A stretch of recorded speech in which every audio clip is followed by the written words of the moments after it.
So welcome everyone. Can't see you, but I'm very grateful you're here.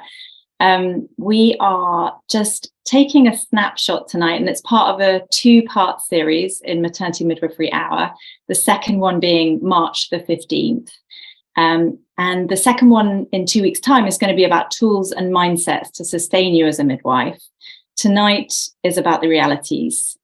And it's really not about dragging you down on a Wednesday night. Instead, it's about naming them, getting to that place where we can say, oh, this is what's going on.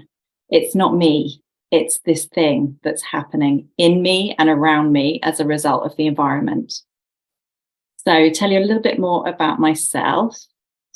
I've had a lovely introduction from Sue already, so she's covered most of this. I think the key thing is that I have this combination of midwife and coach in my identity.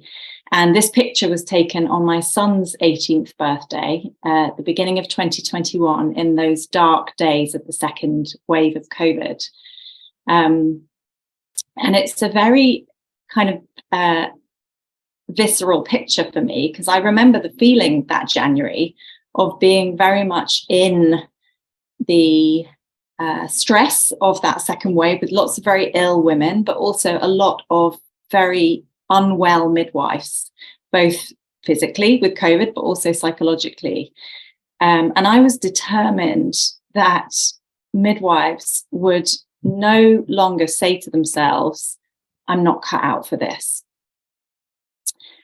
Because that's what I was seeing. That's what I was witnessing. I'm not cut out for this. It's too much. You know, I'm not young enough. I'm not fit enough. I'm not well enough to continue to do this. And what I want all of us to know is that it's not that we're not cut out for this, but what's actually happening is unacknowledged traumatic stress. So I wrote a book that really sprang from those days in COVID. That's where the motivation came from. And it was to help give midwives a map of the rugged terrain that we work in. And the aim was to really identify the names of these things that we encounter. And I called them the 5 mega mountains.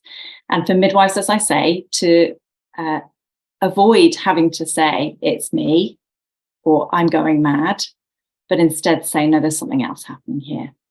And the aim is to not just give midwives that vocabulary, but also obviously to give team leaders, PMAs, the vocabulary, the tools to be able to talk compassionately with staff, and to give midwifery educators a chance right from the beginning to talk about realities honestly, even from the recruitment process, so that people can weigh up, is this something that I want to invest in? Is this something that is right for me, given my background, personality, etc., much more pragmatic right from the beginning.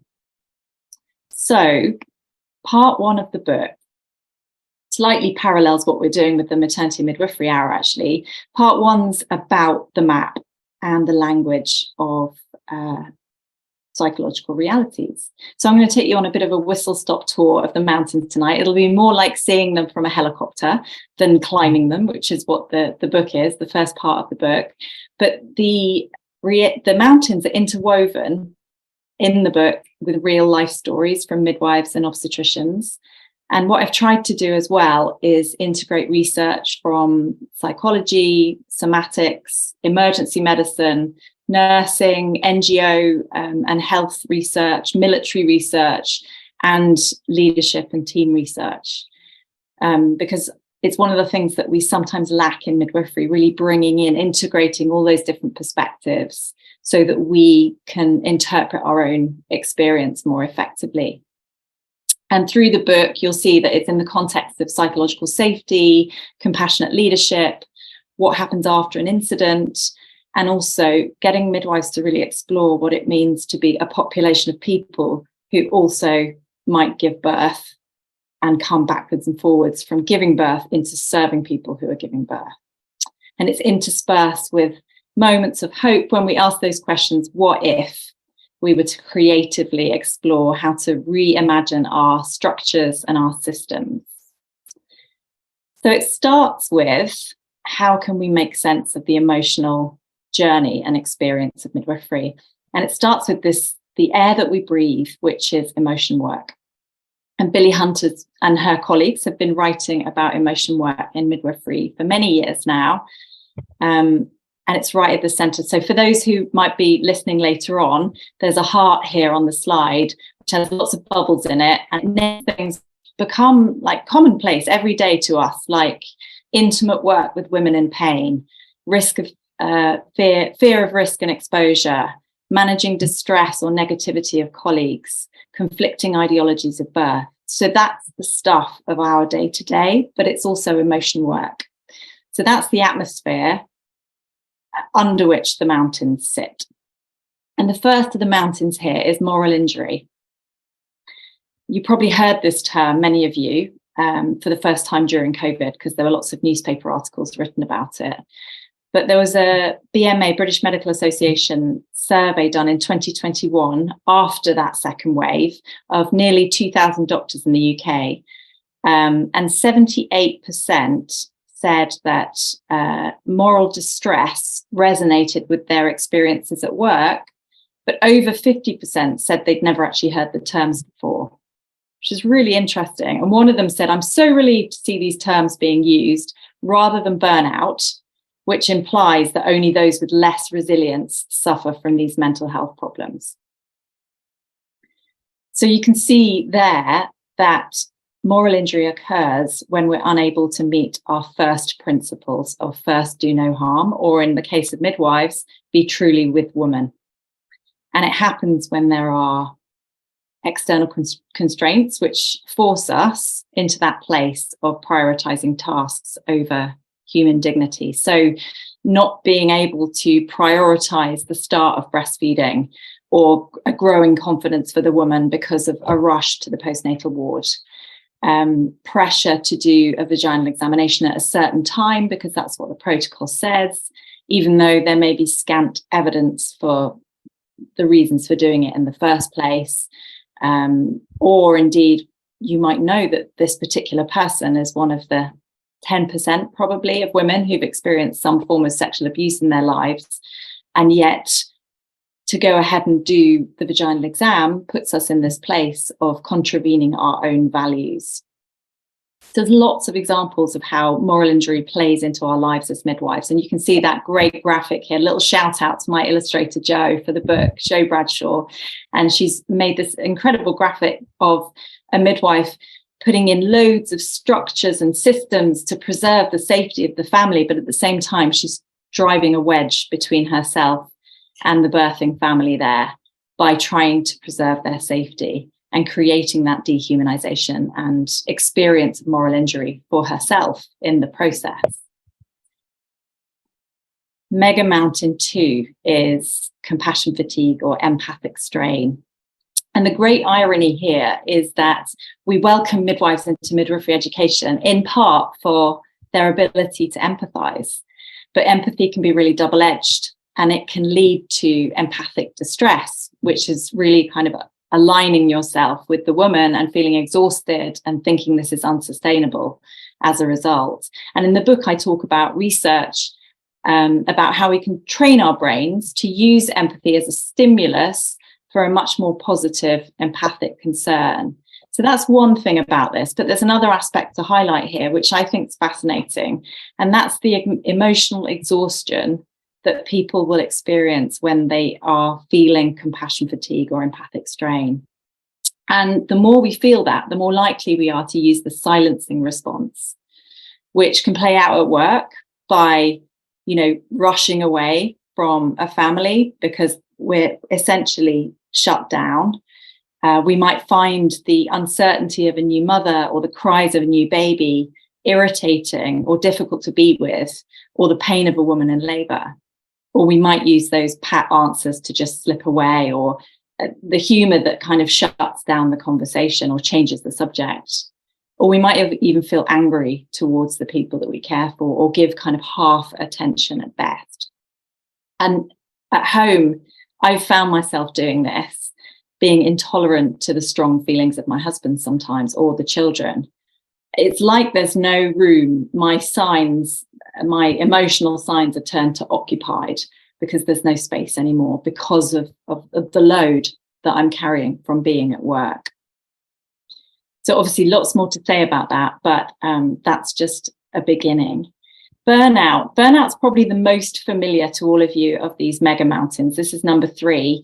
And the main thing to say here is that we don't talk enough about the fact that it's a recognized occupational hazard. So the WHO recognize it, they define it, and yet we don't really talk about that in recruitment. We don't really explore what it might mean to be burnt out. And it's also more likely that we feel distanced from our work. So you can see the definition there, when we're part of a rotational system where it's harder to feel part of a team and harder to feel a sense of belonging, more likely to feel like we've got to kind of fit in with the prevailing culture rather than belong. We also don't talk very much about the impact of an overactive adrenal system.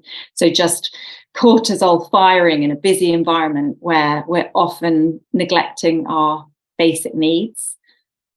In fact, this mug, this No Sleep Club mug, is a copy of a mug that's sitting in the community midwives office cupboard right now. And in some ways, it reflects how we celebrate the No Sleep Club narrative. We celebrate this kind of overactive adrenal system, and it has its impact. Trauma exposure is the 4th mountain of 5. And this is where it starts to get really juicy, and where we start to see that as midwives and maternity workers generally, we are becoming trauma exposed on an ongoing basis. And by this, I don't mean a single event. I mean ongoing exposure to the situations that are listed on the slide, or those that are experienced by colleagues or told to us, the kind of story sliming. And this is where we really benefit from wisdom from other fields, including international development, where we see the effects of this kind of persistent trauma exposure. And this graphic on the right really reminds me of those days in COVID. The character that you can see on the left there is probably a band 5 or 6 midwife who's calling out or speaking out or even thinking out to their senior, where were you in my time of need? And then you've got the band 7 or someone like that on the right hand side who's thinking the same, but calling out to someone else going, I had no one either. Who was there to hold me? So this ongoing trauma exposure is real. And most often we think about PTSI or PTSD when we think about trauma. So this is more the event or an event, a series of events. And I've deliberately chosen to use PTSI, so injury rather than disorder, because it's something that happens to us. One of my great hopes out of the book is that we begin to build really robust and immediate post-incident support. So I'm developing a trauma exposure poster, which is going to be much like a Sharps injury poster for the sluice or anywhere else people want to put it. But the idea is to educate and signpost staff after an incident. So there's lots of interesting things on this slide, not least this question of shame and vulnerability that is often the reaction and the desire not to talk because there's too much shame and vulnerability around after an incident. There's also this question of dissociation. There's a woman called Liz Garrett who's explored how midwives support women who've experienced childhood sexual abuse. And as she watched the midwives, she noticed that in an emergency moment where the midwife felt a sense of powerlessness, she would often dissociate from the situation to the extent that it looked like she was really very distanced, just as an expression of that powerlessness in the moment. But of course, the dissociation had strong associations with PTSD. It can sometimes exacerbate it as well.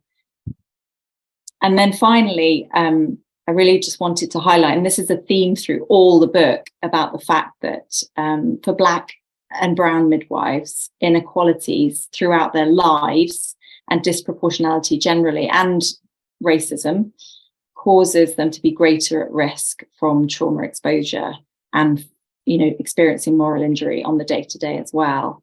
And that is like a thread that I weave through the book, making sure that that's highlighted.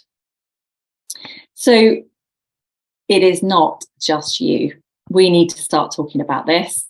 And I love these little quotes from student midwives, because of course that's where it all began, where it all begins. The first one's about the ball of mess. And you don't need to read the whole thing, but she's basically saying, oh my goodness, we've got to keep it inside. And what do? We can't pass it on. We can't move on to the next woman with it. So we just keep it inside. And we end up with this ball of mess that you can't undo. And then the second one's from one of my early readers, another student midwife who's read the book. And I love the shift here where she says that, oh my gosh, yes, conviction. And she says, now I can see it. Now I can name it. There is power to finally let ourselves acknowledge it and to trigger real change. So that's what I would love.